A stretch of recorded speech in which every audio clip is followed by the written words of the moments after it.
He tried to portray himself as Mr. Middle Class, a successful small businessman, proud father, and loving and devoted husband. But the real Gerard Baden-Clay was the complete opposite. He was an incompetent real estate agent, intolerant of his 3 young daughters, and a womaniser who wasn't even faithful to his long-term mistress. But why Gerard Baden-Clay thought all his problems could be fixed by killing his beautiful wife Allison, only he knows. So far, he's not saying, but after being convicted of murder this past week, he now has a lifetime in prison to think about it.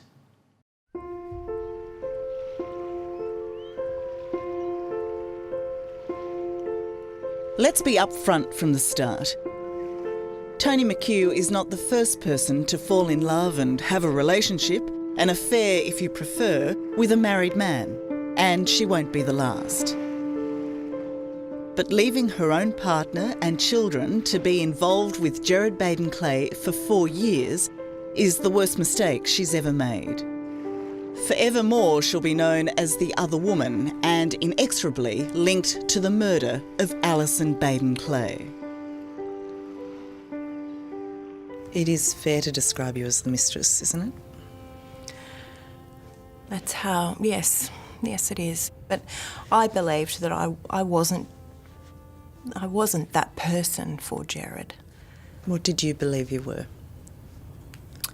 I believed that I was in a loving, caring relationship that did have a future. Even though he was a married man?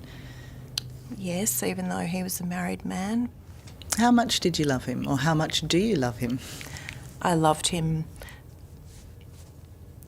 very much.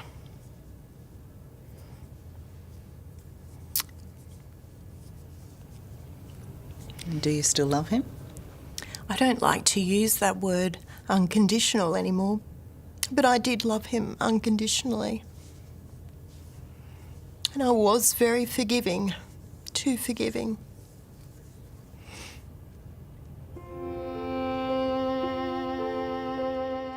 Tony McHugh believed her love affair with Gerard Baden-Clay was going to have a happy ending. How wrong she was.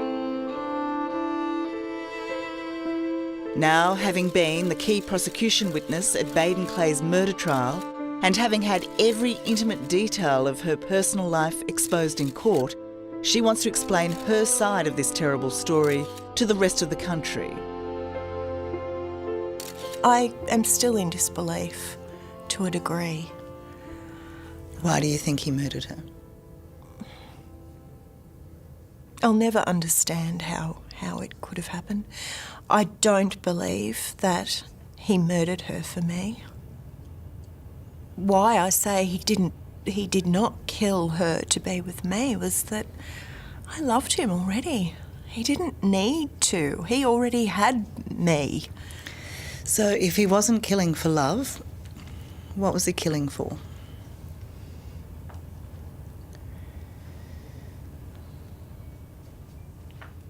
He killed for himself.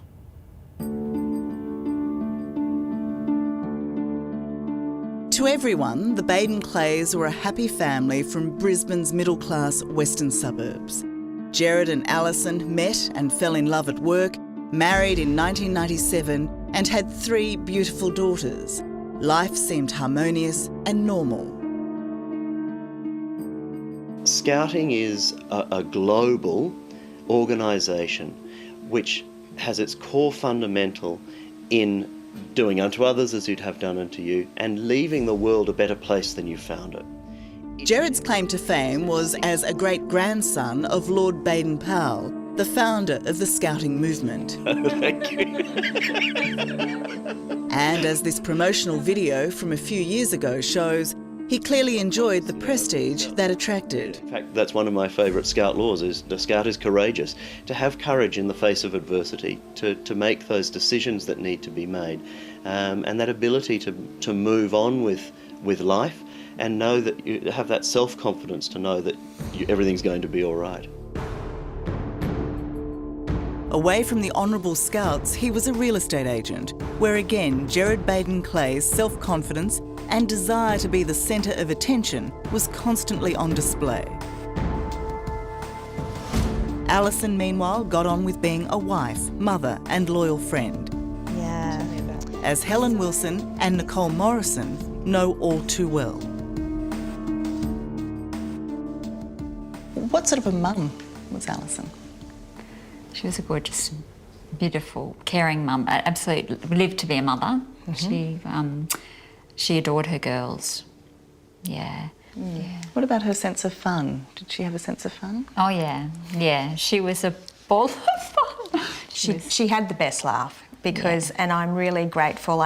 When I really stop to think about her, I can still hear her laugh, and I'm really grateful for that. Yeah. And she laughed so freely, and she laughed often, and she laughed at herself all the time. Can you believe she's gone? No, it's Of course we believe it because it's real, but yeah, for sure. You know, we don't want to believe it. Yeah.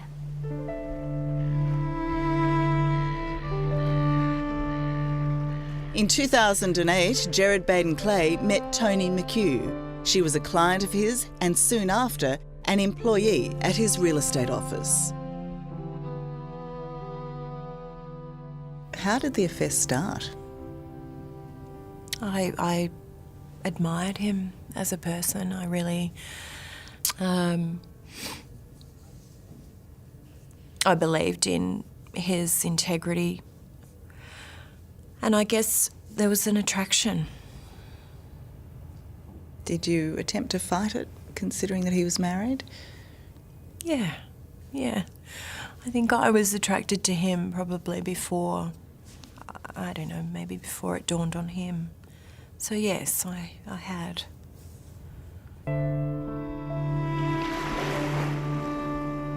At the time, Toni's 17-year relationship with the father of her children was crumbling. Gerard provided support and told her similar things about his own marriage to Allison. And that's what he was telling me, that he was in a marriage that wasn't a loving marriage, that he was only there for the children, for the girls. What did you think your future was with Gerard Baden-Clay? I just thought it'd be a normal future. I thought it'd be two people that loved each other. Did you think that you'd get married one day? He had told me that he would marry me one day. And you wanted that? You wanted to be Mrs. Baden-Clay? I did.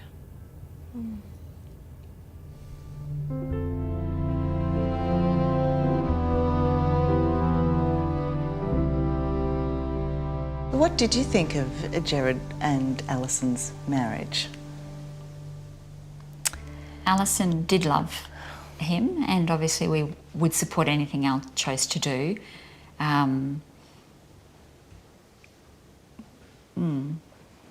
Yeah. We felt that she was too good for him back in the really early days, and she was, but she was in love. Love is blind. Yeah. Why didn't you like Gerard? What was it about him? We never liked him from the outset because he was never authentic, he was never genuine, and he was always superior. He always thought he was superior.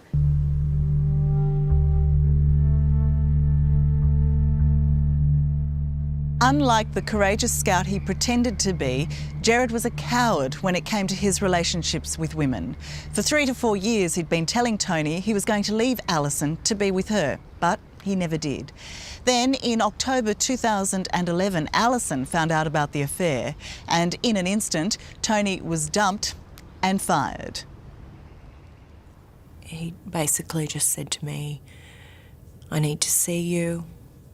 She knows."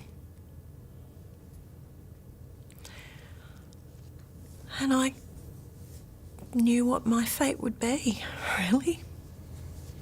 So your fate was end of affair and end of job? Yes. But barely 2 months later, Gerard was back in touch and up to his old tricks. We met at a coffee shop. He sat opposite me, held my hand, came into that meeting without his wedding ring on. And he said to me, "I need you to know that I love you and that I am going to be leaving my wife." Coming up, despite the lies, Allison remains loyal. Did Allison ever consider leaving Gerard? No, she was always going to fix it. And the phone call the jury never heard. He said, I'm looking for someone to kill my wife. That's next on 60 Minutes. In 1997, Gerard Baden-Clay married beauty queen Allison Dickey. And for a while, life was perfect. They started a family and had 3 precious daughters. But Gerard also started to stray. Only he knows how many affairs he had. But in 2008, Gerard met and fell in love with Tony McHugh. Then, barely a year later, a bizarre incident which police now believe was an ominous warning that Allison's life was in great danger. Melissa Romano is mighty thankful she never met Gerard Baden-Clay in person.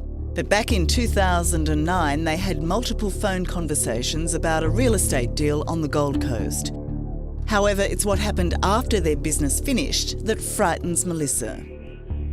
He built rapport very quickly, and on one of the instances he said, maybe you should come and work for me. I said that I was very loyal to who I was working with, and he said, and his words were, well, if you're not interested in doing that, then I've got another job for you to do.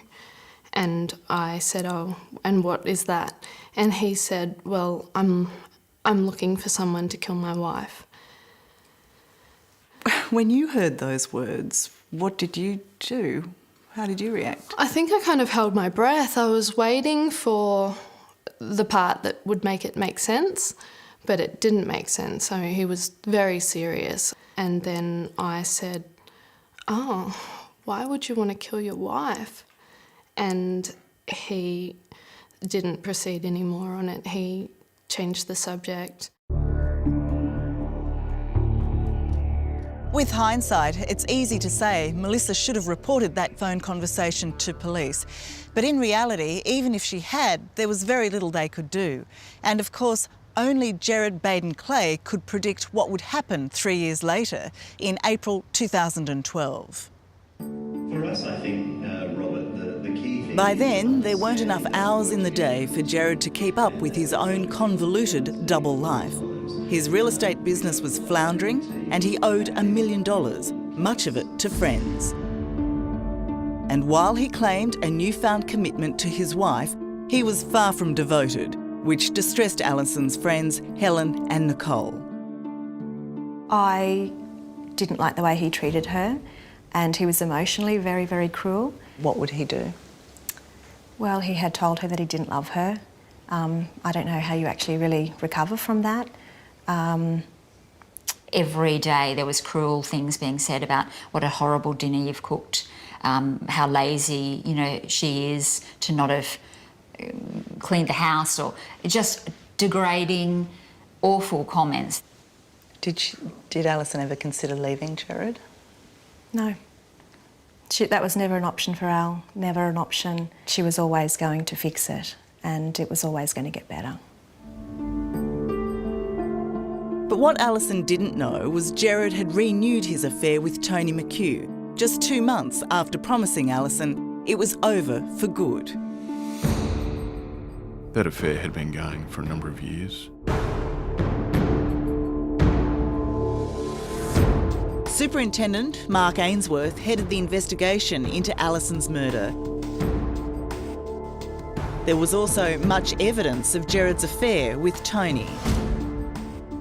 The promises that he'd made McHugh that he was going to be with her after the 1st of July. An email back from Gerard only a matter of days before Allison's disappearance, telling McHugh that he loved her on 3 occasions in that one email, with the final sentence, "Leave it to me now." What did that mean? He, in our view, was at the stage of separating from Allison and starting a new life with Tony McHugh.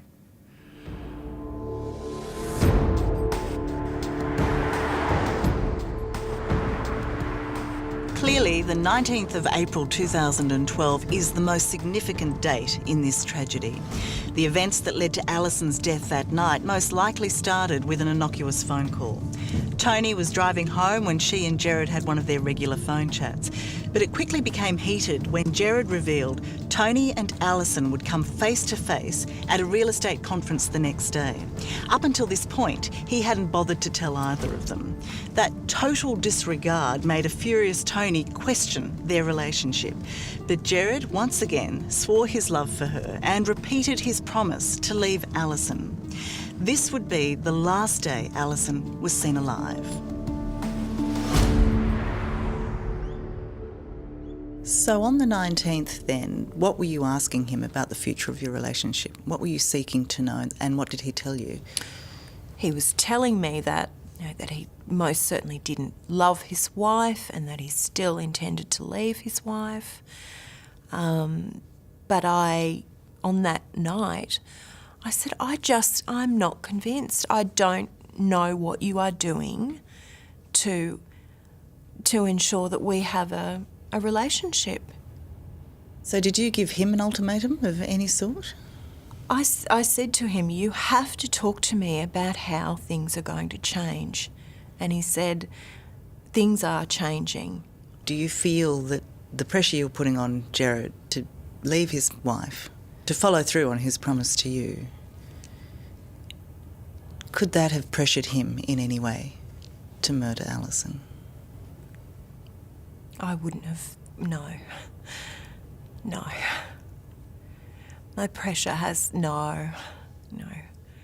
I've been patient with the man for years and years, and I was probably pressuring myself, if anything, and questioning my own intentions, feeling like I just can't be going down this road again. Gerard Baden-Clay's version of events of the night is that after the kids were put to bed, Allison started quizzing him about his affair because their marriage counsellor had suggested this was a good way to clear the air. I'm going to go to bed. You coming? But Gerard says after a while he'd had enough and went to sleep.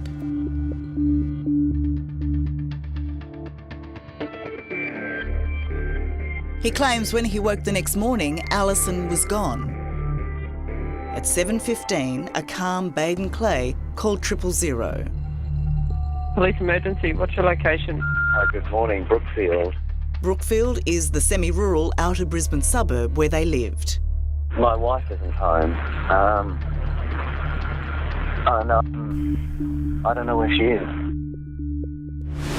Coming up, Allison's friends immediately suspect Gerard. I felt from the start he had done something to Al. I really knew it. And the police move in. I knew that they weren't shaving scratches. That's next on 60 Minutes. Gerard Baden-Clay is a man who'll spin any yarn to get out of trouble. His life is a web of lies.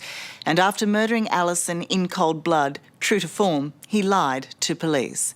But even the master deceiver himself would have a hard time explaining those scratches on his face. My wife isn't home. I don't know where she is. After Gerard Baden-Clay made this call on the 20th of April 2012 to report his wife missing, the 000 operator arranged for police to go to their home. And when the first officer saw Gerard, he immediately called in his superior, Sergeant Andrew Jackson. The officer that arrived at the scene said that the person on the scene had large scratches to his face. Officer said that Baden-Clay had told him that he'd done it shaving, and the officer had said to me that it didn't look like shaving scratches. And when you saw those scratches, what did you think? I knew that they weren't shaving scratches. I think most men who've shaved for 20 plus years know what a shaving scratch looks like, and they were definitely fingernail scratches. Sergeant Jackson was immediately suspicious, but it wasn't just the scratches on Gerard's face. It did look like someone had made an attempt to clean the house up before we had arrived, and we did discuss that. Did that make sense to you? If you're worried about your missing wife, did it make sense that the house would be so tidy? If my wife went missing, it's the last thing you'd be thinking of is to clean the house, make the bed. Could you just state your full name for me? Gerard Robert Baden-Clay. Andrew Jackson acted quickly and decisively, not only recording his conversation with Baden-Clay, I don't want anyone leaving at this stage. Okay. but also declaring the house a crime scene and calling in the help of every available police officer in the area. At one stage, more than 80 of them to get a search going.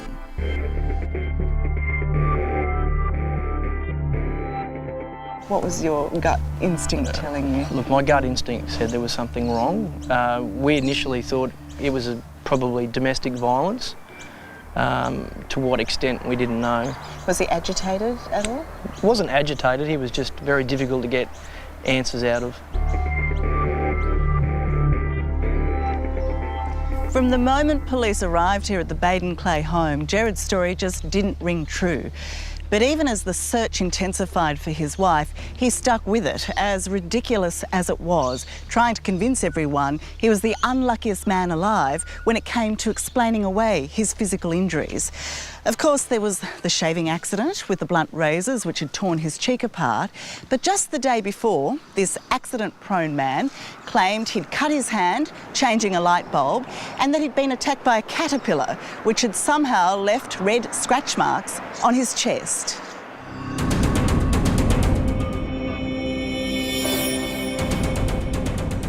As part of this investigation, we had the entomologist that gave expert evidence in relation to caterpillars in that particular area. What, that there were no caterpillars that could do that? Exactly. As Baden-Clay's story was unravelling, Superintendent Mark Ainsworth's team quickly identified more strange behaviour.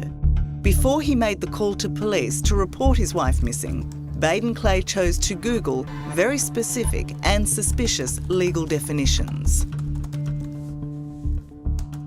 You've got a man perceiving to all and sundry that he was very concerned about where Allison was, and he's doing a check on the right to silence.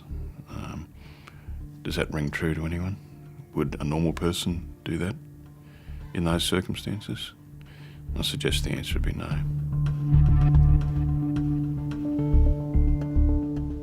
The day we got the phone call that she was missing, we knew something really bad had gone wrong. Why did you jump to that conclusion immediately, that something had happened, and what did you think had happened? I felt from the start he had done something to Al. I really knew it.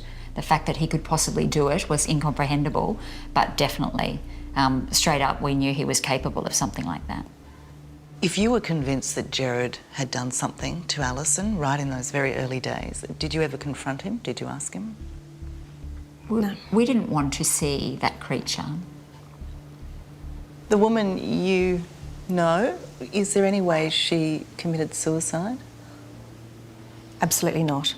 She was never, ever, ever going to leave her girls. No. What was your reaction when you heard Allison was missing?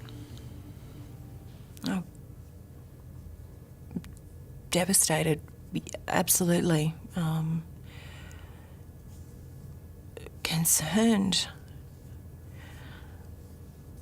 I didn't dislike Allison. I never ever wanted harm or...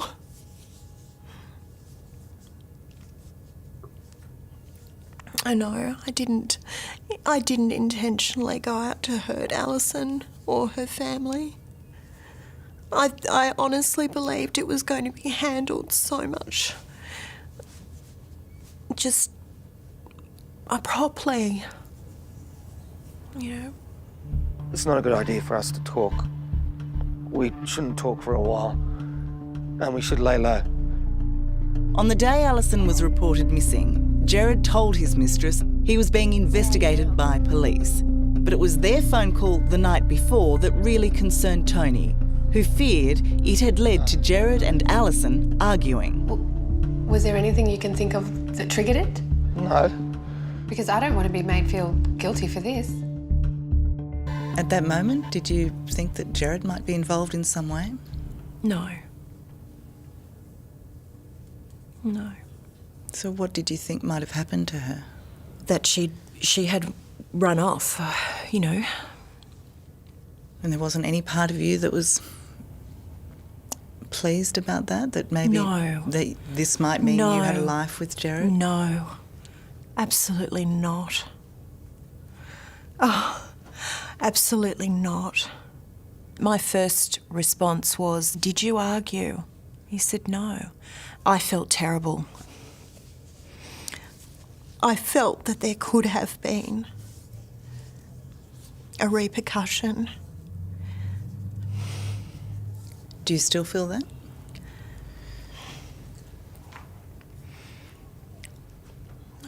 I guess I do.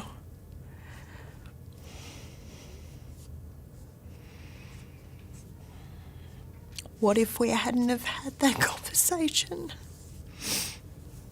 Coming up, the desperate search to find Allison. It kept ringing and then I heard her voice for the first time. Inside the forensic investigation. We had found a stain with drips down to the floor of the vehicle. And the police questioned Tony. Do you think Tony McHugh had anything to do with Allison's murder? That's next on 60 Minutes. The disappearance of Allison Baden-Clay touched all of Australia, and for 11 excruciating days we all hoped she'd be found alive. Of course, we now know her husband, Gerard, murdered her sometime during the evening of the 19th of April 2012, and then dumped her body on the bank of Colo Creek, southwest of Brisbane. Despite mounting evidence he was responsible, Gerard pretended to be a grieving husband, but police weren't fooled by his crocodile tears. Their investigation was focusing on just one man.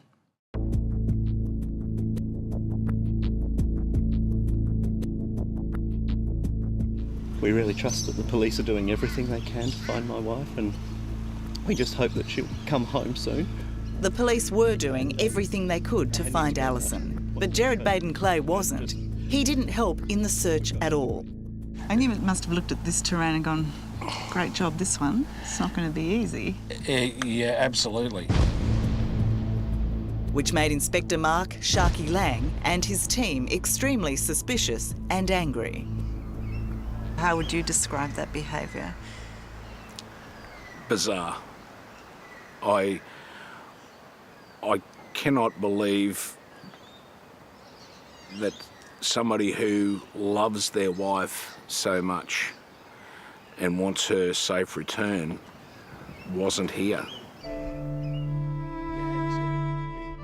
We could well do with more coppers like Sharky Lang, a 32-year veteran whose dedication meant he organised one of the most thorough searches for a missing person in Queensland's history. She was well loved in this community, and it just galvanised a community to come together to search for her. I've never experienced that before, and honestly I don't think I'll ever experience it again. The search area was large, the terrain difficult. Police were also looking for Allison's phone, in the hope it was with her. It was Sharky's job to call it, but he only ever got her message bank. It kept ringing and then I heard her voice for the first time, and it was just Allison saying who she was, and she couldn't take the call, and she would get back to us. To hear the voice of this woman, I'd imagine, she would feel so close. You're hearing her voice, and yet you can't find her. I mean, what's that feeling like?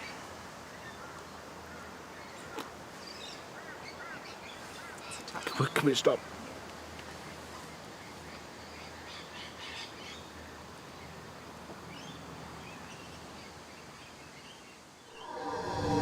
While the search teams were looking for Allison, the scientific teams were looking for clues at the Baden-Clay home.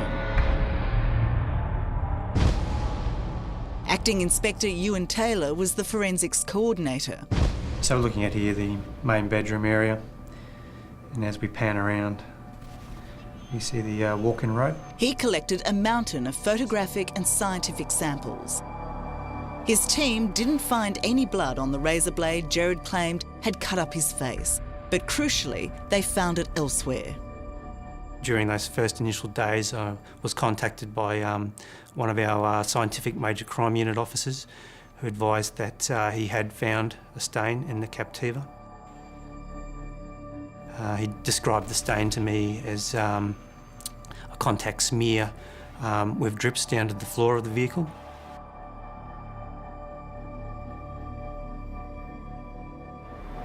Testing of Allison's car led to the first breakthrough in the forensic part of the investigation.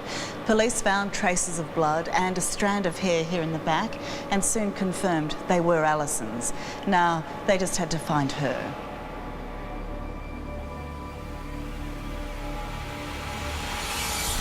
As the days stretched on, did you believe you were searching for a person or did you think you were searching for a body?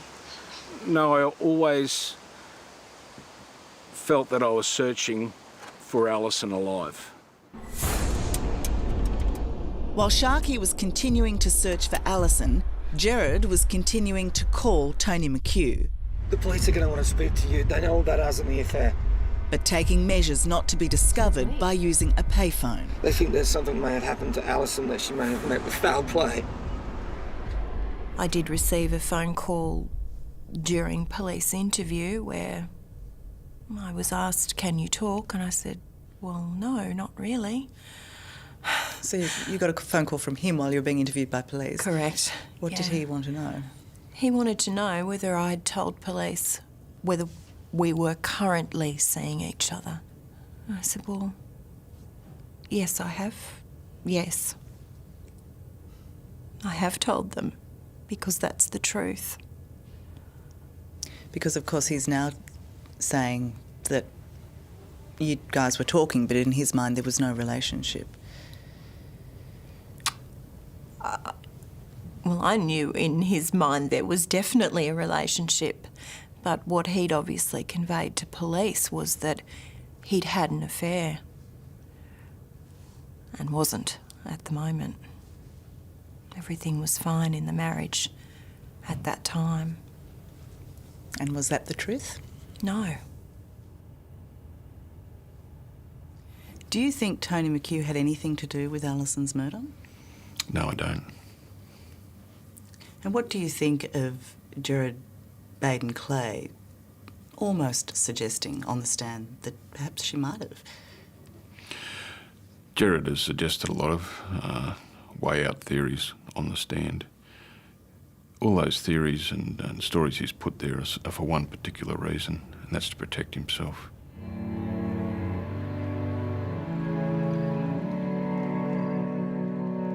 At the time, the biggest protection Gerard relied on was the lack of a body. But on the 30th of April 2012, on the 11th day of her disappearance, the search was over. Allison's badly decomposed body was found by a canoeist at Colo Creek, about 13 kilometres from her home. It was the worst day for Sharkey, who had to tell Allison's mum and dad, Priscilla and Jeff Dickey. It was the hardest call. Sorry. It's okay, it's okay. It was the hardest call I ever made in my life, and ever will, I think. For someone with your experience, why was that so difficult? She was the girl next door. She was everybody's daughter, sister, mother.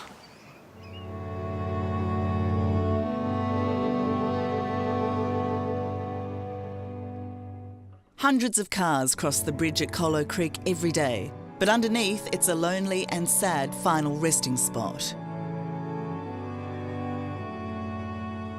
And of course this is in the dark of the night. In the middle of the night he brings her body here. That's right. Even in daylight, it's a difficult walk. But Mark Ainsworth thinks Baden-Clay chose this place to dump Allison in the hope she would be washed away when the tide rose in the creek. Again, he got it wrong.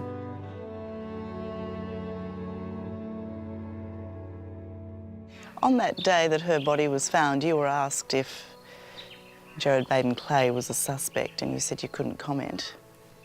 Was he a suspect then? He was a person we were looking at from day one.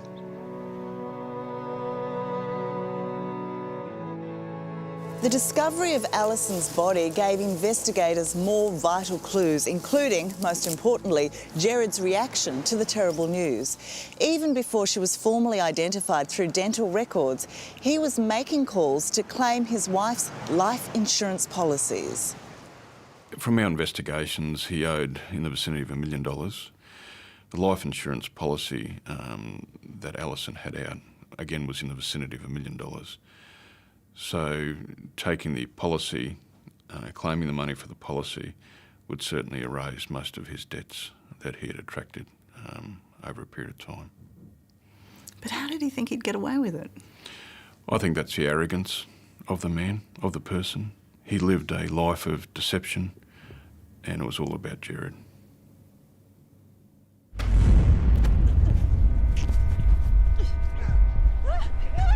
Gerard can dispute it as much as he likes, but police believe the scratch marks Allison left on Gerard tell the real story, that she fought for her life as he most likely smothered her. How terrifying do you think those last moments were for Allison? I can only imagine they would have been extremely terrifying. You only got to look at the scratches on the side of his face. Do you ever let your mind think about the events of that night? I mean, what actually happened between them? No, yeah. How did things become so explosive that, yeah, Allison's lost her life? What images do you have through your mind? A woman that's struggling.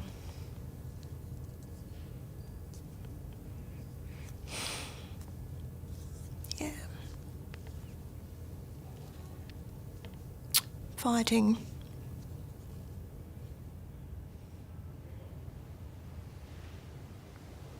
The fact that Allison had left him physically marked like that meant what to you?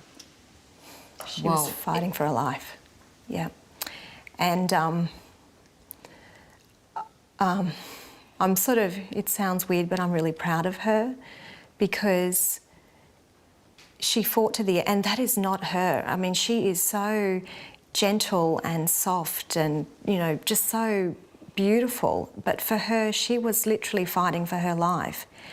And I would sit there during the trial and I would sort of feel so grateful to her that she had done that. And I would look at him in the trial thinking, you know, he would be hating that.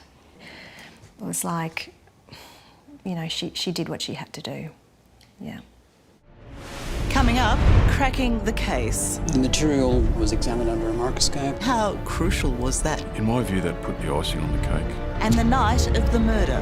Who was looking after the children? I believe that there was a level of premeditation. So it was planned. My view is yes. And life after murder. Do you believe that he did kill Allison? Next on 60 Minutes. After Allison Baden-Clay's body was found, everyone expected a speedy conclusion to the case and an imminent arrest. Everything pointed at her husband, Gerard Baden-Clay, being the murderer. But as strong as the case was, it remained circumstantial. So police ignored mounting public expectation to deliberately and methodically carry out their investigation. They also had some great luck in the form of a world expert botanist who just happened to live in the Brisbane area. Dr. Gordon Guymer runs the Queensland Herbarium in Brisbane. What he can't tell you about plants isn't worth knowing. The material was examined under a microscope, of course, and then I identified it comparing it with known samples here in the collection.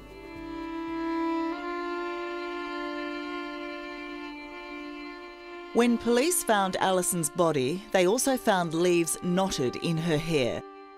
They sent them to Dr. Guymer to work out what they were and where they came from. He established there were 6 different types of plants. He could only find 2 of the species at Colo Creek, but all 6 in the Baden-Clay backyard. To find the 6 species at Allison's home, how important is that in determining where she died? The fact that we've got 6 species in her hair and those 6 species are at her home is significant, no doubt. And the fact is that where her body was found, we only have 2 of those 6. This particular node shows the rear patio area. And this is where the leaf matter was found.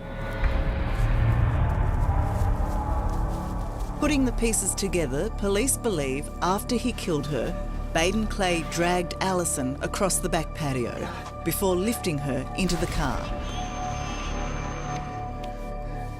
Dr. Geimer was able to largely match all the botanical material from Allison's hair with the botanical matter which was in this leaf litter in this area here. How crucial was that to cracking the case in terms of where Allison was murdered? In my view, that put the icing on the cake, and the work that Gordon Geimer did in getting that evidence was sensational.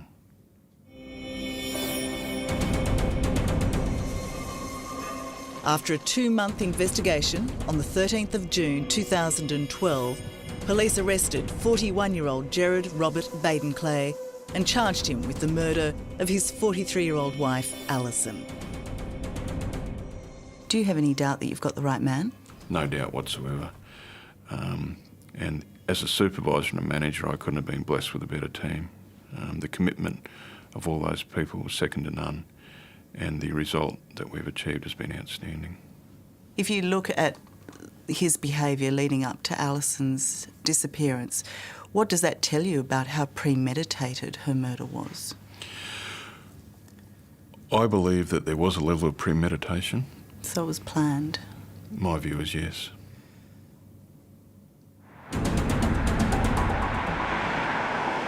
But Baden-Clay told the court he couldn't have murdered and then dumped his wife's body because he would never leave his 3 daughters alone in the house in the middle of the night. His conviction now raises the question, who was looking after the girls while Gerard was at Colo Creek? Or was it all just another lie? I formed the clear view that Gerard Baden-Clay is a person I wouldn't trust to take my dog for a walk.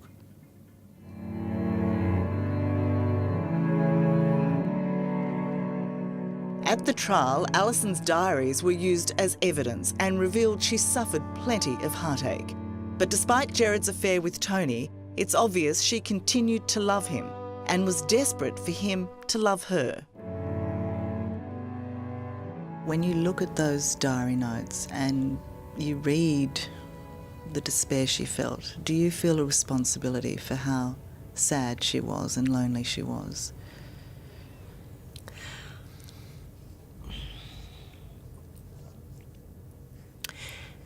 Yes, yes. I accept that I was part of.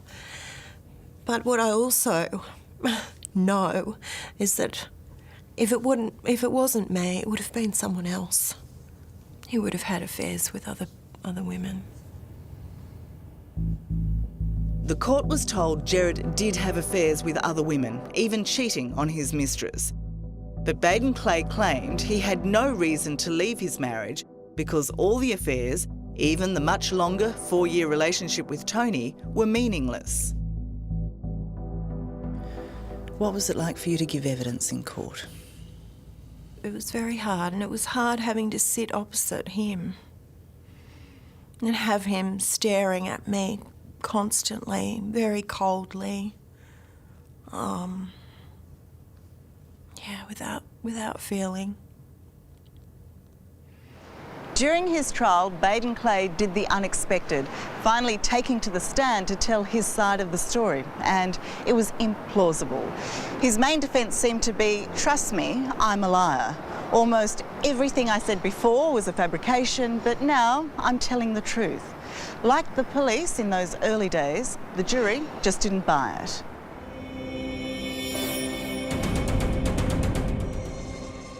How much contempt do you have for this man? I think he's probably one of the lowest forms of life you could ever meet. He's got a lot to answer to his children for as they grow up.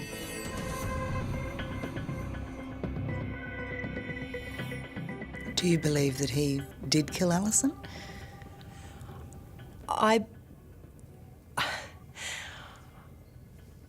Do I believe that he did kill Allison? Do you think he's innocent? No. No, I don't. Do you believe that there's any link between your love affair and the death of Allison? And that's the question, isn't it? It's hard to accept for me. I don't believe so. The point that I want to make is that my affair with Gerard is one aspect. What this has done to my life really should be seen to be as insignificant compared to Allison, who's lost her life. What do you think should happen to him now? I want this man to never, ever, ever enter my life ever again.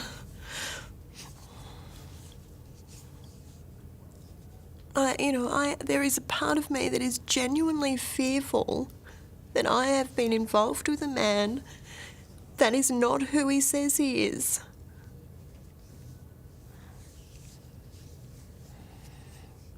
And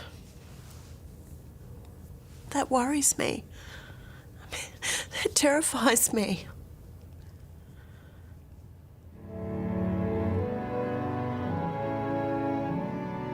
For the rest of his life, Gerard Baden-Clay will live with the consequences of the death of his wife, Allison, the woman he murdered. But far more tragically, so will their 3 young daughters, who've now lost both their mother and their father. This was the last photo we had with her. And Allison's friends, Helen and Nicole, will do all they can to share with her daughters their memory of a vital and loving woman. How will you remember Allison to her daughters? She was remarkable, and her daughters, they got her for such a small amount of time, but they were lucky they had her for the time that they had.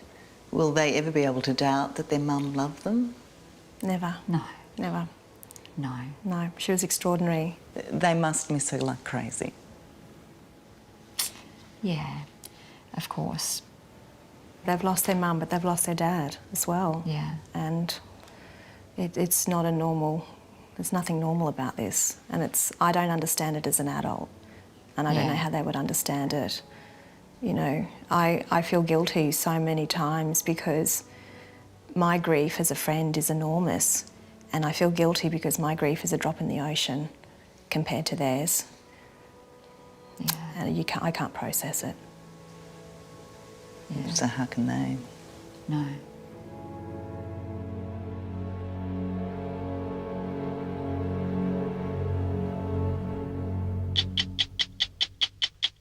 Hello, I'm Tara Brown. Thanks for watching. To keep up with the latest from 60 Minutes Australia, make sure you subscribe to our channel. You can also download the 9Now app for full episodes and other exclusive 60 Minutes content.